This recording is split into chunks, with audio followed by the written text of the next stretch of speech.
अर्थी पर लेटी हुई अपनी पत्नी की मांग भरते समय पति की आंखों से आंसू नहीं रुक रहे थे। उन्हें ज्यादा रोता देखकर रिश्तेदारों ने उन्हें दूसरी तरफ भेज दिया।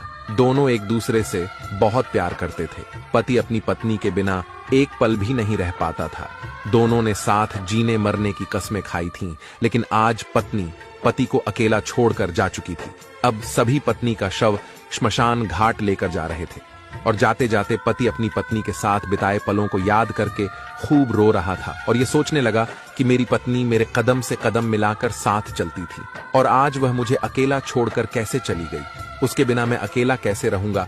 पति पत्नी से कहता है, बेटी की शादी कर दी और बेटा भी दूर अपनी पत्नी के साथ रहता है। अब बताओ मैं किसके साथ रहूंगा। तुम्हें तो पता है ना कि मैं तुम्हारे बिना एक पल भी नहीं रह पाता।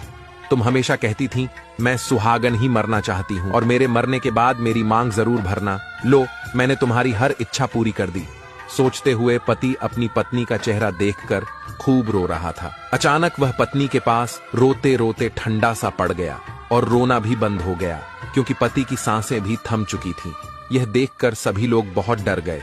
तभी उनका बेटा उनके पास जाता है और कहता है, उठो पापा उठो। लेकिन जब 5 से 7 बार कहने पर भी नहीं उठे तो उनके बेटे की चीख निकल गई और वह खूब रोने लगा। लेकिन पति तो अपनी पत्नी के पास जा चुका था।